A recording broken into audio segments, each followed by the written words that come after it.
नमस्कार साथियों, आप सभी का आपके अपने चैनल लर्न एंड शेयर में मैं मनीष पिवाल तहे दिल से स्वागत और अभिनंदन करता हूं। दोस्तों, मैं उम्मीद करता हूं कि आप सभी अपने घरों में होंगे, सुरक्षित होंगे, आपका और अपनों का बहुत बेहतरीन से ध्यान रख रहे होंगे और अपने उज्जवल भविष्य के लिए अपने परिवार लर्न एंड शेयर के साथ जी जान लगाकर मेहनत कर रहे होंगे। इसी प्रकार से मेहनत करते रहिएगा दोस्तों। और मैं फिर से आज आप लोगों के लिए सामाजिक विज्ञान का वीडियो लेकर आ चुका हूं। हम सत्ता की साझेदारी पढ़ रहे थे, हम बिल्कुल अब अंतिम पड़ाव पर आ चुके हैं। ठीक है, अब हम सत्ता की साझेदारी का बिल्कुल अंतिम पड़ाव पढ़ने जा रहे हैं। और पढ़ने से पहले सिर्फ हमारा एक ही उद्देश्य होना चाहिए कि हमारा जो मन में सामाजिक विज्ञान का डर बैठा हुआ है उस डर को खत्म करना है। और उस डर को खत्म करने के लिए हमें दो लाइनें बोलनी होगी कि हो जाओ मेरे साथियों तैयार, अब आपको होने वाला है सामाजिक विज्ञान से प्यार। तो दोस्तों, अब हम लोग आज का जो वीडियो है वो शुरू करते हैं, आज का लेक्चर शुरू करते हैं। सर, आज हम लोग क्या पढ़ेंगे? मैं आपको जो पढ़ाने जा रहा हूं उससे पहले मैं एक छोटे से उदाहरण से आपको कुछ समझाना चाहता हूं। अभी जो पूरी दुनिया में है, कोरोना महामारी का दौर चल रहा है। इस कोरोना महामारी के दौर से पहले आप सभी स्कूल जाते थे। ठीक है, सभी स्कूल जाते थे, स्कूल जाते थे।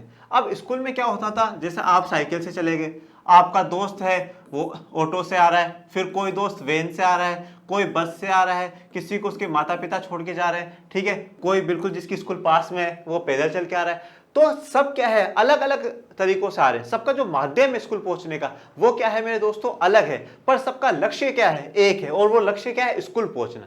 ठीक है, माध्यम अलग हो सकता है, प्रकार अलग हो सकता है स्कूल पहुंचने का, पर लक्ष्य क्या है, वो एक ही है, स्कूल। और अब आज की जो हमारा लेक्चर है उसमें भी यही है, सत्ता की साझेदारी के रूप। ठीक है, जितने भी लोकतांत्रिक देश है उन सबका एक ही लक्ष्य है, क्या, सत्ता की साझेदारी करना। अब वो किस किस प्रकार से करते हैं वो हमें पढ़ना है, उनका माध्यम क्या है सत्ता की साझेदारी करने का वो हमें पढ़ना है, पर लक्ष्य क्या है, सत्ता की साझेदारी करना। तो वो अब हम लोग देखते हैं कि किस किस रूप में सत्ता की साझेदारी की जा सकती है। सबसे पहले शासन के विभिन्न अंग। ठीक है, जिससे देश चलाया जा रहा है उस शासन के कितने अंग होते हैं वो भी हम जानेंगे, और कौन कौन से हैं वो भी जानेंगे। सरकार के विभिन्न स्तर, हमने बेल्जियम में देखा कि भाई राजधानी सरकार भी है, केंद्र सरकार भी है, राज्य सरकार भी है। इस प्रकार से और कितनी सरकारें होती है वो भी जानेंगे। फिर सामाजिक समूह। ठीक है, अलग अलग सामाजिक समूह होते हैं, जाति के आधार पर, धर्म के आधार पर, लिंग के आधार पर, उनको भी जानेंगे। फिर है दबाव समूह और आंदोलन। ये दबाव समूह क्या होता है, सामाजिक समूह और दबाव समूह में अंतर क्या है, और ये आंदोलन किस प्रकार से करते हैं वो भी हम लोग जानेंगे। सबसे पहले है शासन के विभिन्न अंग। ठीक है, शासन के विभिन्न अंग में भी हम लोगों को तीन चीजों के बारे में पढ़ना है, उसकी भी तीन बातें। सबसे पहला है विधायिका या विधानमंडल। ठीक है, दूसरा है कार्यपालिका और तीसरा है न्यायपालिका। इन तीनों में क्या अंतर होता है ये अभी हम लोग जैसे जैसे आगे बढ़ेंगे विस्तार से समझने की कोशिश करेंगे। अब देखिए, मैं आपको विधायिका का मतलब समझा देता हूं। विधायिका होती क्या है? विधायिका, हम लोगों ने श्रीलंका वाला वीडियो आपने देखा होगा, श्रीलंका में बहुसंख्यकवाद, उसमें मैंने आपको क्या बताया था कि 1956 का विधेयक, कानून बनाया गया। क्या बनाया गया? विधेयक। विधेयक, और उसे आसान भाषा में बोले तो कानून। क्या बनाया गया? कानून। तो विधायिका कौन होती है? जो विधेयक बना सके, जो कानून बना सके, वो विधायिका होती है। और उसी को हम लोग दूसरे शब्द में विधानमंडल भी कहते हैं। ठीक है, उसके बाद कार्यपालिका। ठीक है, जो उस कानून को, बनाए हुए कानून को लागू कर दे, वो कार्यपालिका है। न्यायपालिका, जहां से हमें न्याय मिलता हो, जैसे कि हमारे देश के सुप्रीम कोर्ट, हाई कोर्ट, ये सब। और भी इनके बारे में हम विस्तार से जानेंगे। ठीक है, ये हमारे संसद की फोटो है जहां पे महात्मा गांधी जी की प्रतिमा लगी हुई है, और ये एक तरफ फोटो दिखाई जा रही है जहां पे प्रधानमंत्री मोदी जी अपने मंत्रियों के साथ मीटिंग कर रहे हैं कि अब देश के लिए अगला कदम हमें क्या उठाना है। ठीक है दोस्तों, अब सबसे पहले विधायिका।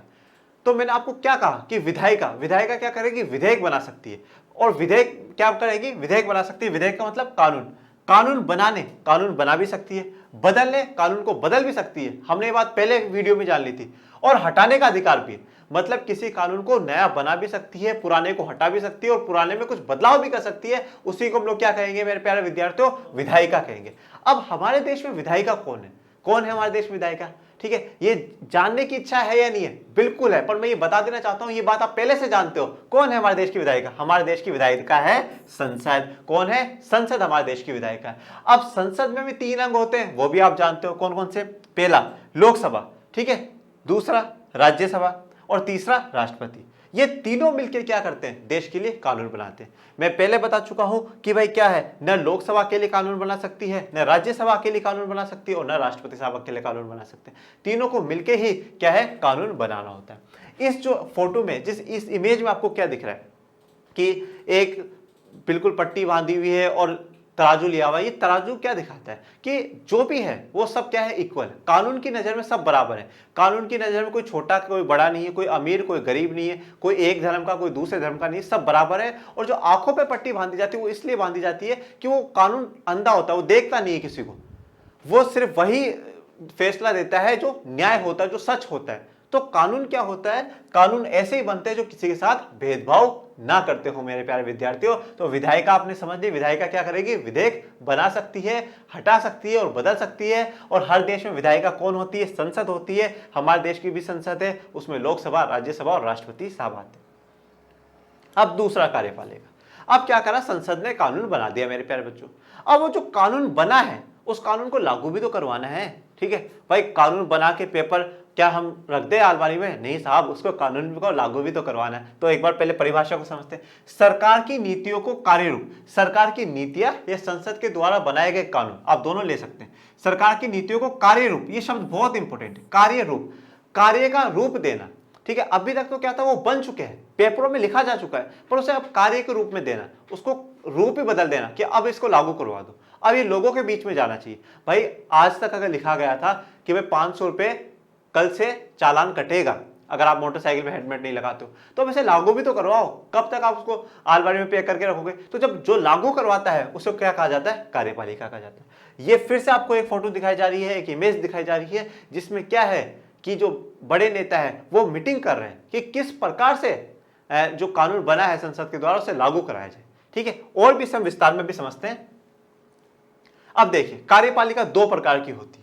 पहली जो कार्यपालिका है वो है राजनीतिक तथा अस्थायी कार्यपालिका। कौन सी? राजनीतिक तथा अस्थायी कार्यपालिका। इसमें कौन आते हैं सर, कौन है इसमें कार्यपालिका?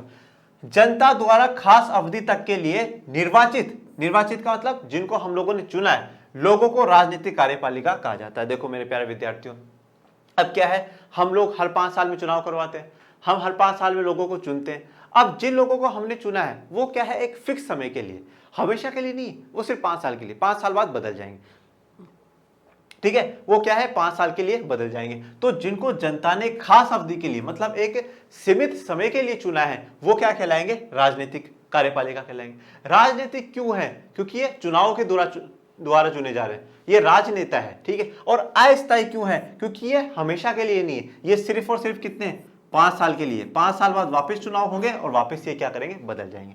अब इसमें कौन आता है? इसमें नेता आते हैं, इसमें प्रधानमंत्री आते हैं, इसमें मंत्री आते हैं, इसमें राष्ट्रपति साहब आते हैं, इसमें ये सब आते हैं। अब जैसे मान लो कोई कानून लागू हुआ या कोई नीति, जैसे अभी मोदी जी बोल रहे हैं, मोदी जी ने कहा कि पूरे भारत में वैक्सीन लगेगी, ठीक है, वैक्सीन लगनी चाहिए, ठीक। अब क्या होगा, जो उनके मंत्री है, जो उनके नेता है, वो क्या करेंगे, लोगों को बताएंगे, अपने अपने क्षेत्र में देखेंगे कि लोगों को वैक्सीन लग रही है नहीं लग रही, कितनी लग गई, कितनों के बाकी है, फिर ऐसे आगे तक बात पहुंचाएंगे मोदी जी तक कि हाँ भाई मोदी जी इतने लोगों को वैक्सीन लगी है या नहीं लगी।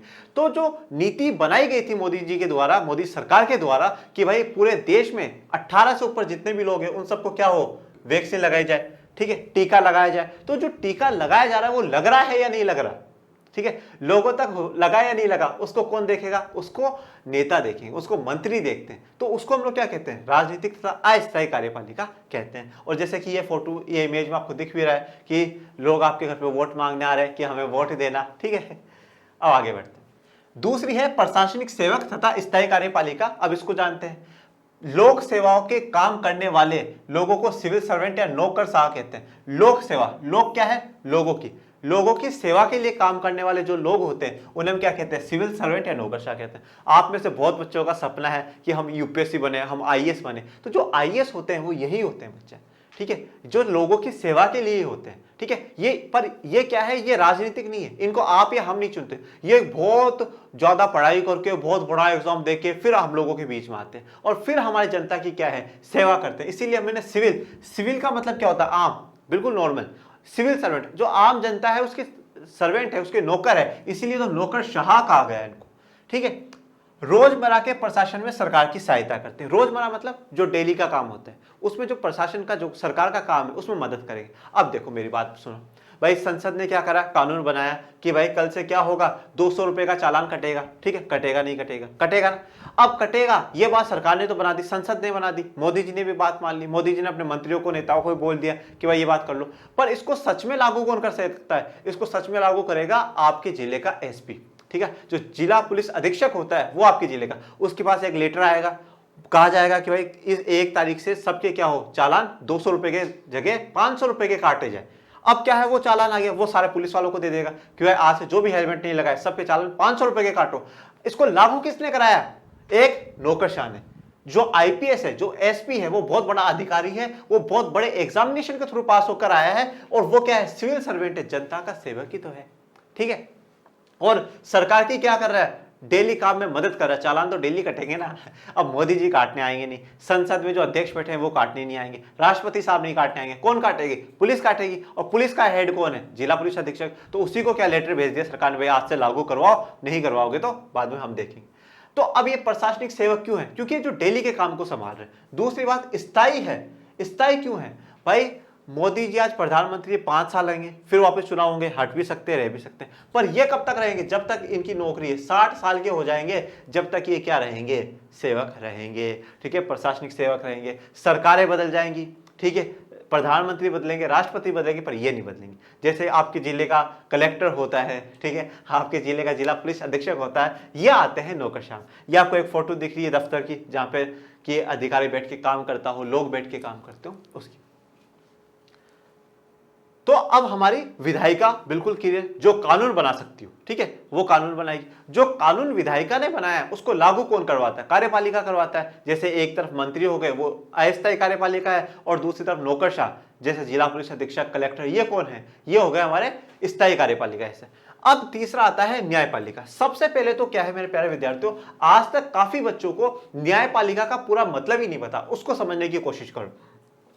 देश के विभिन्न स्तरों पर मौजूद अदालतों का सामूहिक रूप से न्यायपालिका कहा जाता है। हमारे देश में बहुत सी अदालतें, अदालत मतलब कोर्ट, ठीक है, हमारे देश में बहुत से कोर्ट है, अलग अलग जगह अलग अलग कोर्ट है। उन सारे कोर्टों को जब हम मिला लेते हैं तो हम उन्हें क्या कहते हैं? न्यायपालिका कहते हैं। क्या कहते हैं? न्यायपालिका। देश के सभी कोर्टों को मिला लिया जाए, सभी अदालतों को मिला लिया जाए, उसे हम क्या कहेंगे मेरे प्यारे विद्यार्थियों? न्यायपालिका कहेंगे। सबसे जो बड़ी न्यायपालिका है, सबसे जो बड़ी न्यायपालिका है वो कौन है? सर्वोच्च न्यायालय। क्या है? सर्वोच्च न्यायालय। इसे इंग्लिश में हम लोग क्या कहते हैं? सुप्रीम कोर्ट कहते हैं। क्या कहते हैं? सुप्रीम कोर्ट ही कहते हैं। ये जो सर्वोच्च न्यायपालिका है मेरे विद्यार्थियों, ये क्या है, आपको पूरे देश में एक ही होती है। सुप्रीम कोर्ट हमारे देश में एक ही है, ठीक है, हर राज्य में, हर जिले में तो है नहीं, ये एक है, ये सबसे बड़ा है, इसका फैसला सबसे आखिरी होता है, सबसे बड़ा है, ये पूरे देश के लिए कोर्ट है। उसके बाद दूसरा है उच्च न्यायालय, ये आपको हर राज्य में मिलेगा, ठीक है, आपके बिहार में भी होगा, आपके उत्तर प्रदेश में भी होगा, राजस्थान में भी होगा, झारखंड में भी होगा। क्या होगा? उच्च न्यायालय आपको क्या है, हर राज्य में मिलता है। ये पूरे देश के लिए है, ये पूरे राज्य के लिए, ठीक है, सबसे बड़ा ये पूरे देश में एक है, ये हर राज्य में एक है।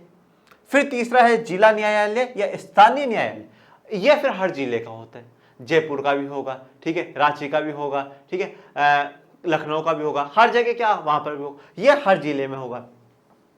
तो ये हर जिले के लिए, कोई जिले में केस चलेगा उसको ये संभालेगा, कोई पूरे राज्य का केस चलेगा उसको ये संभालेगा, कोई पूरे देश का केस होगा उसको सर्वोच्च न्यायालय संभालेगा। और सबसे फाइनल और सबसे आखिरी अगर डिसीजन किसी का रहेगा तो वो सर्वोच्च न्यायालय का रहेगा, सुप्रीम कोर्ट का रहेगा, ठीक है। अब ये जो पिक्चर, जो इमेज है, ये आपने देखा भी होगा कि जो होता है, जज होता है, वो ऑर्डर ऑर्डर ऑर्डर करता है, तो वो ऑर्डर वाली जो पिक्चर है आपको दिखाई गई है, ठीक है दोस्तों। तो ये क्या है? न्यायपालिका होती है। सर पर अब इसमें न्यायपालिका का क्या काम है, न्यायपालिका का रोल क्या है वो बताओ, ठीक है। विधायिका तो कानून बना रही है, कार्यपालिका उसको लागू करवा देती है। अब पर क्या होता है मेरे प्यारे बच्चों, कभी कभार क्या होता है, जैसे मान लो कोई कानून बन गया, अब उस कानून में जनता को परेशानी आ रही, जनता कह रही नहीं नहीं हम तो इस कानून को नहीं मानेंगे। अब वो उस कानून को नहीं मानेगी तो वो क्या करेंगे? कोर्ट में जाएगी, सुप्रीम कोर्ट जाएंगे, हाई कोर्ट जाएंगे, ठीक है, सर्वोच्च न्यायालय, उच्च न्यायालय, वहां पर जाएंगे। अब जब वो वहां पर जाएंगे, वो देखेंगे भाई, न्यायपालिका देखेगी, हाँ अच्छा बोलो भाई क्या परेशानी है? सर जो ये कानून सरकार ने, जो संसद ने कानून बनाया, ये कानून हमें गलत है, इसमें यहाँ पर भेदभाव हो रहा है, ये बात गलत है। तो फिर क्या है, न्यायपालिका उस कानून को देखती, फिर वो सरकार से पूछती है, संसद से पूछती है क्यों इसमें ऐसी बात रखी गई। पूरी बात सुन के फिर जो सर्वोच्च न्यायालय, सुप्रीम कोर्ट के जो जज होते हैं, वो अपना डिसीजन देते हैं। तो न्यायपालिका का काम क्या है, जो कानून बनाए गए हैं उन कानूनों में अगर कोई किसी भी प्रकार की परेशानी होती है तो उसमें बदलाव करने की जो शक्ति है या उसको समझाने की जो शक्ति है वो न्यायपालिका में या सर्वोच्च न्यायालय में। सबसे पहले सर्वोच्च न्यायालय उच्च न्यायालय को देश के संविधान की व्याख्या का अधिकार है। अब संविधान तो बन गया, संविधान तो 1950 में बन के तैयार हो गया, और जिस संविधान सभा ने बनाया उसमें जो लोग थे वो भी सब काफी लोग एक्सपायर हो गए। अब अगर उस संविधान में कभी परेशानी आ रही है तो संविधान को समझाएगा कौन? तो सर्वोच्च न्यायालय या उच्च न्यायालय। जिला न्यायालय नहीं समझाएगा, सर्वोच्च न्यायालय के जज या उच्च न्यायालय के जज, सुप्रीम कोर्ट और हाई कोर्ट के जज ही समझा सकेंगे कि उस संविधान में क्या लिखा है, और उस संविधान की में जो बात लिखी है उसका यह मतलब होता है, यह नहीं होता। वो बात हम सबको माननी पड़ेगी। कोई भी कानून संविधान के खिलाफ हो तो उसे अमान्य घोषित कर सकती है। मान लो कि आज सरकार ने, संसद ने कोई ऐसा कानून बना दिया जो संविधान के खिलाफ है, ठीक है, तो क्या संविधान के खिलाफ मतलब जो बातें संविधान में लिखी हुई है, जो बातें संविधान में लिखी हुई है उससे हटके कोई कानून बना दे तो वो संविधान के खिलाफ ही है, ठीक है, तो वो क्या होगा, संविधान के खिलाफ होगा। ऐसे कानून को क्या है, अमान्य, मतलब ये देश में लागू नहीं होगा, ये देश नहीं मानेगा इस कानून को। कौन कह सकता है? सर्वोच्च न्यायालय और उच्च न्यायालय ये बात कह सकते हैं। यहां तक की बात आपको समझ में कि न्यायपालिका, तो विधायिका ने कानून बनाया, कार्यपालिका उसको लागू करवाने के लिए, और लागू होने के बाद भी अगर दिक्कत आती है तो फिर उसको न्यायपालिका हैंडल करता है, ठीक है, उसको क्या है, न्यायपालिका हैंडल करता है। आगे बढ़ते हैं। अभी जो हमने पढ़ा शासन के विभिन्न अंग, जो शासन के विभिन्न अंग के रूप में सत्ता की साझेदारी करी जाती है, इसे क्षैतिज वितरण कहा जाता है। क्या कहा जाता है? क्षैतिज वितरण। क्षैतिज वितरण क्यों कहा जाता है यह भी मैं आपको आगे समझाऊंगा। हर एक अंग के पास सीमित शक्ति है। देखो, अब विधायिका के पास सीमित शक्ति है, सिर्फ कानून बना दो, उसके आगे आप कुछ भी नहीं कर सकते। कार्यपालिका के पास शक्ति है कि आप उसे लागू करवा दो, उसके बाद आप ज्यादा कुछ नहीं कर सकते। न्यायपालिका के पास शक्ति है कि अगर आपके पास कोई विरोध आता है या संविधान के खिलाफ कोई कानून है तो आप इस पे बात करो, बाकी आप कुछ भी नहीं कर सकते। तीनों के पास क्या है, अपनी अपनी शक्तियां है, इससे ज्यादा ना कर सकते हो ना इससे कम कुछ कर सकते हो। इस व्यवस्था को नियंत्रण और संतुलन की व्यवस्था भी कहते हैं। अब नियंत्रण और संतुलन कैसे? अब देखो मेरे प्यारे बच्चों, बहुत इंटरेस्टिंग बात है। विधायिका ने कानून बनाया। अब जब विधायिका ने कानून बनाया, विधायिका में कौन है? संसद, लोकसभा, राज्यसभा और राष्ट्रपति साहब, इन्होंने क्या है, कानून बनाया। कानून बनाने के बाद क्या हुआ, इस कानून को कौन चेक करता है? कार्यपालिका। कार्यपालिका में राष्ट्रपति साहब भी होते हैं। राष्ट्रपति साहब विधायिका का भी भाग है और कार्यपालिका का भी भाग है, वो चेक करेंगे, हाँ भाई कानून सही है, सही है तो क्या होगा, साइन करेंगे, नहीं हुआ तो साइन नहीं करेंगे, मना कर देंगे। तो क्या हुआ, विधायिका के काम को किसने चेक करा? किसने? कार्यपालिका ने, राष्ट्रपति साहब ने चेक करा। अब अगर कार्यपालिका के बाद भी कोई परेशानी हुई तो उस कानून को कौन चेक कर रहा है? न्यायपालिका चेक कर रही है कि भाई साहब क्या है, संविधान के खिलाफ तो ये कानून नहीं है। अब जो अगर न्यायपालिका ने भी कुछ बोल दिया तो वो कानून रद्द हो जाएगा। और न्यायपालिका के मना करने के बाद भी सबसे सर्वोच्च जगह कोई है अगर देश में तो वो देश की संसद होती है। मतलब तीनों के जो काम है तो वो एक दूसरे चेक कर रहे हैं। विधायिका का काम कार्यपालिका, कार्यपालिका का न्यायपालिका, और न्यायपालिका का काम घूम के फिर वापस क्या है, संसद के पास आ जाता है। ठीक है दोस्तों, तो इस प्रकार से क्या है, नियंत्रण है, तीनों पर नियंत्रण है, किसी के पास ज्यादा शक्तियां नहीं है। एक की काम दूसरा चेक करेगा, दूसरे का काम तीसरा, तीसरे का काम वापस पहला वाला। और संतुलन है, तीनों में संतुलन है, किसी के पास ज्यादा शक्तियां देके हमने किसी को भी ज्यादा पावरफुल अपने देश में नहीं बनाया। ठीक है दोस्तों, यह है हमारे देश के सर्वोच्च न्यायालय सुप्रीम कोर्ट की फोटो। एक बात यहां से मैं आपको और समझाना चाहता हूं कि बहुत सी बार कहा जाता है कि मीडिया लोकतंत्र का चौथा स्तंभ है। क्या कहा जाता है? मीडिया लोकतंत्र का चौथा स्तंभ है। कभी आप लोगों ने सोचा है वो तीन स्तंभ कौन से हैं और इन चारों स्तंभों की छत कौन सी है? तो मेरे प्यारे बच्चों, जो तीन स्तंभ हैं वो कौन कौन से हैं? पहला है विधायिका, दूसरा है कार्यपालिका, तीसरा है न्यायपालिका, और चौथा कहा गया मीडिया लोकतंत्र की क्या है, चौथी स्तंभ है। ये चार क्या है, लोकतंत्र के स्तंभ है। और इनकी छत क्या है? इनकी छत है भारत का संविधान। क्या है? भारत का संविधान। इसका मतलब क्या है, आप संविधान से ऊपर कोई भी नहीं जा सकता। न तो संसद संविधान के बाहर जाके काम कर सकती है, न कार्यपालिका कर सकती है, न न्यायपालिका कर सकती है, और न मीडिया कर सकती है। तो संसद क्या है, सबसे, संविधान जो है भारत का वो सबसे ऊपर है। संविधान की बात माननी पड़ेगी। ठीक है दोस्तों, यहां तक की बात हमारी के लिए। हमने शासन के विभिन्न अंगों को समझ लिए, विधायिका, कार्यपालिका, न्यायपालिका। अब आ जाते हैं सरकार के विभिन्न स्तरों पर। सबसे पहले है केंद्र सरकार या संघ सरकार। अब ये जो केंद्र सरकार है पूरे देश के लिए कानून बनाने वाली सरकार है। अब पूरे देश के लिए कानून बनाने वाली सरकार कैसे है? देखो, अब जैसे आज मोदी जी की सरकार है, आज मोदी जी क्या है, पूरे देश के लिए, ठीक है, पूरे देश के लिए काम करते हैं। ठीक है, भारत की सरकार है वो, तो वो पूरे भारत के लिए काम करेंगे। तो पूरे देश के लिए अगर कोई कानून बनाना होगा तो कौन बनाएगा? केंद्र सरकार बनाएगी या संघ सरकार बनाएगी?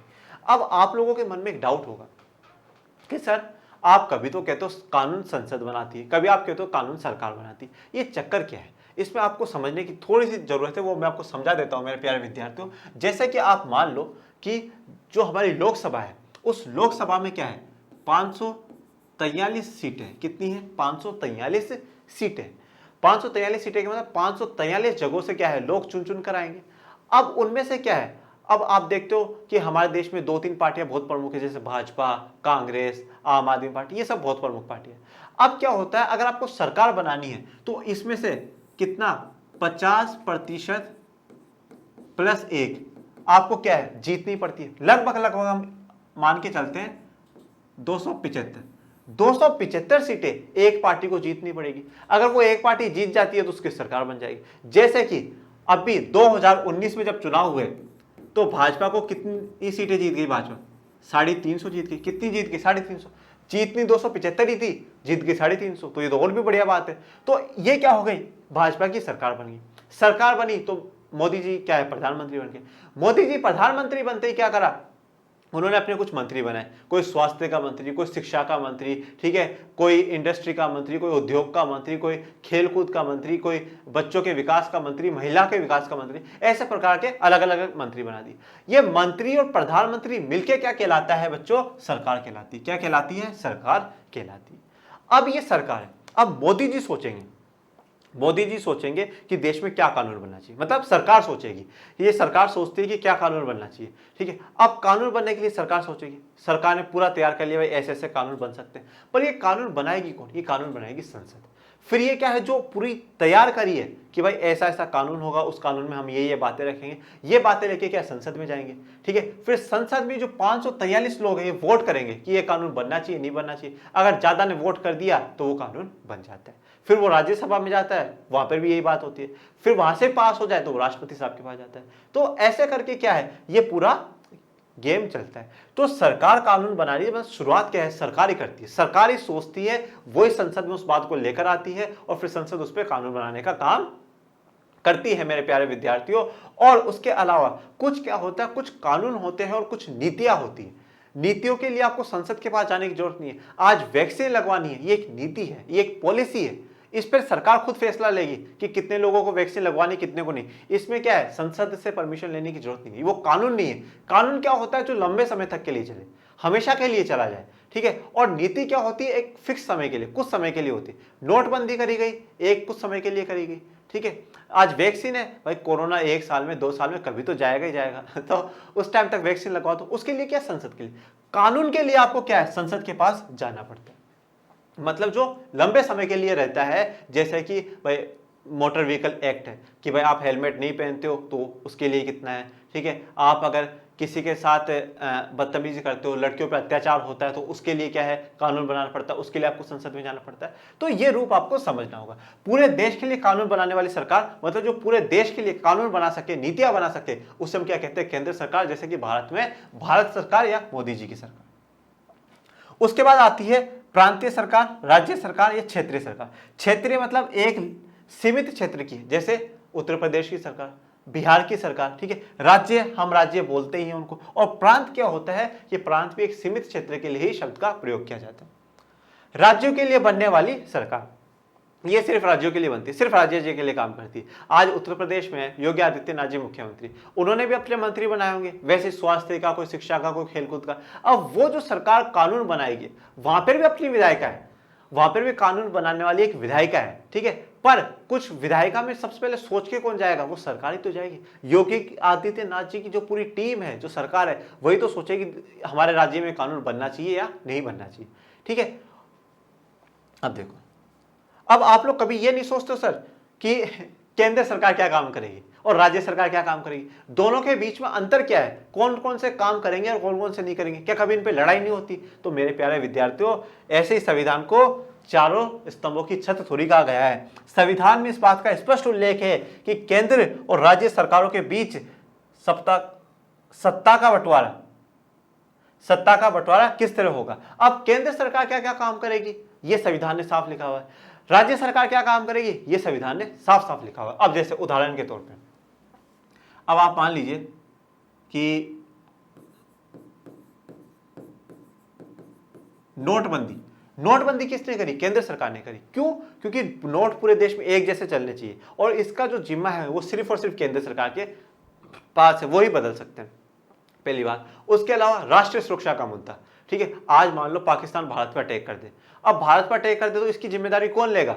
हाँ, इसकी जिम्मेदारी, इसके लिए तैयारी कौन करेगा? केंद्र सरकार करेगी। ये मुद्दा केंद्र सरकार के हाथ में। हम एक एक राज्यों से पूछने नहीं जाएंगे कि हाँ भाई तू अटैक के लिए जवाब दे या नहीं दे। हाँ, केंद्र सरकार बोल दे कि अटैक कर दो तो हम भी अटैक कर देंगे। तो वो राष्ट्रीय सुरक्षा का मुद्दा क्या है? उनके पास है। अब ऐसे ही आ जाओ राज्य सरकार के पास, भाई जैसे कि पुलिस का मुद्दा है। पुलिस का मुद्दा किसका? राज्य सरकार के पास। भाई अपने राज्य की पुलिस किस प्रकार से काम करती है, क्या काम नहीं करती, वो सब इनके पास। पुलिस से जुड़े हुए जो भी कानून बनाएगी वो राज्य सरकार बनाएगी। राष्ट्रीय सुरक्षा से, नोटबंदी से जुड़े हुए कानून बनाएगी वो केंद्र सरकार। उदाहरण के तौर पे आपको पता है, इस तरह के बंटवारे को ऊर्ध्वाधर वितरण कहते हैं। अब देखो बच्चों, मैंने आपको पहले क्या कहा था? क्षैतिज वितरण। जो शासन के विभिन्न अंग है उनको क्षैतिज वितरण कहते हैं। क्षैतिज वितरण का मतलब क्या होता है? इस प्रकार से सब क्या है? एक लेवल में सब बराबर है। तो अब क्या था? जो हमारी विधायिका थी, संसद थी, वो पूरे देश के लिए एक थी, तो वो के लिए एक है, ठीक है। कार्यपालिका, भाई जो मोदी जी है, जो उनकी सरकार है, ठीक है, और जो बड़े बड़े अधिकारी वो सब एक ही स्थान पे, ठीक है। और न्यायपालिका में सुप्रीम कोर्ट, वो भी पूरे देश पर एक ही है। तो ऐसे करके ये तीनों क्या है? एक ही जगह, एक ही लेवल में। एक ही लेवल में मतलब क्या है? संसद के किसी काम को कौन चेक करेगा? मोदी जी चेक करेंगे, ठीक है। मुख्यमंत्री साहब चेक नहीं करने जाते। और अगर यहाँ पे कोई गड़बड़ होती है तो हम सुप्रीम कोर्ट जा सकते हैं, हम हाई कोर्ट नहीं जाएंगे, ठीक है। तो ये तीनों क्या है? एक स्तर पे। जब एक स्तर पे होते हैं तो हम उन्हें क्या है? क्षैतिज बोलते हैं। और अब ये जो सरकार वाला मामला है, केंद्र सरकार क्या है? सबसे ऊपर है पूरे देश के लिए, फिर राज्य सरकार है अपने अपने राज्यों के लिए। ये ऊर्ध्वाधर वितरण है, मतलब ऊपर से नीचे और नीचे से ऊपर, इस प्रकार से। और ये क्या है? एक प्रकार से। यहां तक की बात आपको क्लियर। अब आगे बढ़ते हैं। अब तीसरा जो हमारा है वो है सामाजिक समूह। सामाजिक समूह के बारे में हम सब जानते हैं, ठीक है। अलग अलग प्रकार के समूह हैं। जब किसी देश में अगर भेदभाव होता है तो उस देश में क्या है? समूह भी बन जाते हैं, जाति के आधार पे, धर्म के आधार पे, लिंग के आधार पे। तो उन्हें हम क्या है? सामाजिक समूह कहने लग जाते हैं। सत्ता का बंटवारा विभिन्न सामाजिक समूहों, मसलन भाषाएं और धार्मिक समूह के बीच भी हो सकता है। भाई अलग अलग प्रकार के सामाजिक समूह हो सकते हैं, ठीक है। अलग अलग भाषा बोलने वाले समूह भी हो सकते हैं और अलग अलग धार्मिक समूह, ठीक है। धर्म के आधार पर भी क्या है? समूह हो सकते हैं। उनमें भी क्या है? हम सत्ता का बंटवारा कर सकते हैं, जैसे कि बेल्जियम ने करा। डच और फ्रेंच, भाई मंत्री बनेंगे, आधे आधे बनेंगे। राजधानी सरकार में कौन होगा? आधे आधे लोग होंगे। बस सारी जगह क्या दिया? बराबर का बंटवारा दिया, बराबर भागीदारी दी दोनों को। तो वो क्या है? भाषा के आधार पर था। कुछ देशों के संविधान और कानून में इस बात का प्रावधान है कि सामाजिक रूप से कमजोर समुदाय और महिलाओं को विधायिका और प्रशासन में हिस्सेदारी दी जाए। देखो अब क्या होता है, कुछ देशों में कुछ समुदाय कमजोर होते हैं। जैसे हमारे भारत की मैं बात करता हूँ, भारत में महिलाएं कमजोर थी, उनके साथ हजारों सालों तक अत्याचार हुआ। इसी प्रकार से जो दलित समुदाय के, अनुसूचित जाति, जनजाति और पिछड़ी जाति के जो लोग थे वो भी बहुत कमजोर थे। उनके साथ हजारों सालों तक उनको पढ़ने लिखने का अधिकार नहीं था, ठीक है, आगे बढ़ने का अधिकार नहीं था, काम धंधा रोजगार करने का अधिकार नहीं था। वो क्या थे? कमजोर थे। तो उनके लिए संविधान ने क्या करा? प्रावधान, मतलब कुछ ऐसी व्यवस्थाएं करी जिससे कि उनको क्या है? बराबर का मौका मिल सके, ठीक है। वो व्यवस्थाएं किस प्रकार की होती है वो भी हम आगे और जानेंगे। और उन व्यवस्थाओं से क्या हो कि उनको हिस्सा मिल जाए, सत्ता की साझेदारी में उन लोगों को हिस्सा मिले, जिससे कि उनका भी विकास हो और सब मिलकर काम करेंगे तो देश का भी विकास जल्दी होगा। ये एक जो आपको इमेज दिखाई गई है, ये क्या है? ग्रुप है, सामाजिक समूह है, जो लोग बिल्कुल बैठ के बात कर रहे हैं कि क्या होना चाहिए। आगे बढ़ते हैं। अल्पसंख्यक समुदाय को भी इस तरीके से सत्ता में उचित हिस्सेदारी दी जाती है, ठीक है। अब क्या है? जैसे कि फ्रेंच थे, बेल्जियम में फ्रेंच क्या थे? अल्पसंख्यक थे, ठीक है। अब उनको भी क्या दिया? बराबर की हिस्सेदारी दी। और ब्रुसेल्स, वहां की राजधानी में डच अल्पसंख्यक थे, पर राजधानी की सरकार बनाई तो वहां पे डच को भी बराबर की हिस्सेदारी दी। तो जो अल्पसंख्यक समुदाय होते हैं उनको क्या हो जाता है? इस तरीके से हम बराबर की क्या दिए जा सकते हैं? हिस्सेदारी सत्ता में दे सकते हैं। इस प्रकार सभी समुदायों को शासन में भागीदारी दी जाती है। तो इस प्रकार क्या होगा कि कोई वर्ग आपके देश में कमजोर है उसको भी भागीदारी मिल जाएगी, कोई अल्पसंख्यक है उसको भी भागीदारी मिल जाएगी, किसी भी आधार पर भेदभाव हुआ है वर्ग के साथ उन सबको भागीदारी मिल जाएगी। और जब सब मिलकर देश के लिए काम करेंगे तो देश क्या होगा? जल्दी विकास करेगा, जल्दी देश विकसित बनेगा। इसके उदाहरण देखते हैं। बेल्जियम में सामुदायिक सरकार, सिर्फ अपनी भाषा को बचाने के लिए, ठीक है, उन लोगों के लिए ही काम करेगी। हमारे देश में मैंने आपको उदाहरण दिया था, जैसे अनुसूचित जाति के संगठन होते हैं, महिलाओं के संगठन होते हैं। ये क्या है, अपने समाज के जो मुद्दे हैं उनको सरकार तक उठा सके और उस पर काम करवा सके, इस प्रकार के लोग होते हैं। भारत में आरक्षण व्यवस्था, भारत में आरक्षण दिया गया, ठीक है, अनुसूचित जाति, जनजाति, पिछड़े समुदाय के लोगों को आरक्षण दिया गया। क्यों दिया गया? कि जिससे कि आज तक जो लोग कभी सरकार में नहीं आए, हजारों सालों तक इनके साथ भेदभाव हुआ, अब इनको हम क्या कुछ थोड़ा सा विशेष प्रावधान करके इनको क्या है, सत्ता में हिस्सेदारी दे, साझेदारी दे, जिससे क्या हो कि देश में कभी भी किसी प्रकार की कोई असमानता ना रहे और देश में कभी किसी प्रकार का युद्ध की स्थिति ना बने। ठीक है दोस्तों, अब देखिए सर, अब इस सामाजिक समूह को हमने इतना दिया, इससे क्या फायदा हुआ? इससे फायदा ये होता है मेरे प्यारे विद्यार्थियों कि देश में कभी भी किसी प्रकार की कोई हिंसा नहीं होगी, सभी समूह क्या होंगे, खुश रहेंगे। तो सत्ता की साझेदारी हम सामाजिक समूह के द्वारा भी कर सकते हैं। आगे बढ़ते हैं, दबाव समूह और आंदोलन। दबाव मतलब प्रेशर बनाना। किस पे प्रेशर बनाना है? सरकार पे प्रेशर बनाना। वो प्रेशर बनाओगे कैसे सर? आंदोलन के द्वारा हम लोग क्या है, प्रेशर बनाते हैं मेरे प्यारे विद्यार्थियों। और जो समूह, अब ये समूह कौन सा है, समूह कौन से? सामाजिक समूह। अभी हम पीछे पड़ गए, ये जो सामाजिक समूह है, जब ये सरकार पे दबाव बनाने लग जाए किसी काम के लिए, किसी बात के लिए, तो क्या होगा, वो दबाव समूह कहलाएंगे। अब ये दबाव बनाएंगे कैसे? आंदोलन के द्वारा दबाव बनाएंगे। जैसे कि इस पिक्चर में आपको दिख रहा है, काफी लोग बैठे हैं और बोल रहे काले कानून को वापस लो, सरकार हमारी मांगे पूरी करे, ऐसे बहुत से नारे चलते रहते। अब देखो, सत्ता के बंटवारे का एक रूप हम विभिन्न प्रकार के दबाव समूह और आंदोलनों द्वारा शासन को प्रभावित और नियंत्रित करने के तरीके में भी लक्ष्य कर सकते हैं। देखो, अब क्या होता है कि कोई सामाजिक समूह है, मान लो उनको लगता है उनके साथ भेदभाव हो रहा है, ठीक है, उनको बराबर हिस्सेदारी नहीं मिल रही, या सरकार ने कोई ऐसा कानून बना दिया जिससे कि क्या हुआ है, उन लोगों को प्रभावित हुआ है और वो लोग खुश नहीं, तो वो क्या करेंगे, अपने समाज के लोगों को इकट्ठा करेंगे, आंदोलन करेंगे, ठीक है, सड़कों पर उतरेंगे और सरकार को क्या करेंगे, शासन को प्रभावित करेंगे, उनके काम को प्रभावित करेंगे और उनको नियंत्रित करने की कोशिश करेंगे कि देखो भाई, अब भी अगर तुमने हमारी नहीं सुनी ना, तो चुनाव होने वाले, हम तुम्हारी नहीं सुनेंगे। तो इस प्रकार से क्या है, दबाव समूह आंदोलन करके सरकार पे दबाव बनाता है, प्रेशर बनाता है, जिससे कि सरकार क्या करे, अपने काम पे प्रभावित हो और उन लोगों के लिए काम कर सके। लोकतंत्र में चुनाव का विकल्प रहना चाहिए, और हमने क्या कहा था, लोकतंत्र जनता की व्यवस्था है, ठीक है, हम सीधा राज नहीं करते, हम सीधा लोकसभा में जाके नहीं बैठते, हम सीधा संसद में जाके नहीं बैठते, परंतु हम चुनाव के दिया क्या है, लोगों को चुन रहे हैं। और लोकतंत्र में हमेशा, लोकतंत्र की पहचान क्या है, चुनाव, ठीक है, हमारे पास क्या, चुनाव की उपलब्ध होने चाहिए, हर चीज में हमारे पास क्या होनी चाहिए, वेराइटीज होनी चाहिए, चुनाव का विकल्प हमेशा होना चाहिए। यह विकल्प विभिन्न प्रकार की पार्टियों के रूप में होता है। अब हमारे देश में क्या, बहुत सारी पार्टियां हैं, भाजपा भी है, कांग्रेस भी है, आम आदमी पार्टी भी, और भी बहुत से अन्य दल है।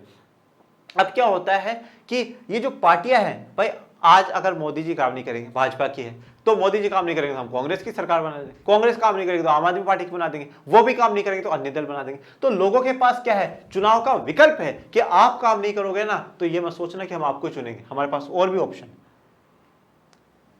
लोकतंत्र में हम व्यापारी, उद्योगपति, किसान और औद्योगिक मजदूर जैसे कई संगठित हित समूह को भी सक्रिय देखते हैं। देखो, अब क्या होता है, देश में मान लो कि कोई ऐसा कानून बन गया व्यापारियों को प्रभावित करता हो, तो व्यापारी क्या करेंगे, सारे व्यापारी एक मिल जाएंगे। अब यहाँ पे जाति के आधार पर नहीं है, अब व्यापारी चाहे किसी भी जाति का हो, किसी भी धर्म का हो, किसी भी लिंग का हो, पर वो सब एक हो गए, वो सरकार पे दबाव बनाएंगे, ठीक है। कोई उद्योगपति, जो बड़े बड़े उद्योगपति है, ठीक है, वो उन लोगों को कोई ऐसा कानून प्रभावित कर गया तो वो क्या करेंगे, सरकार पे आंदोलन बनाएंगे।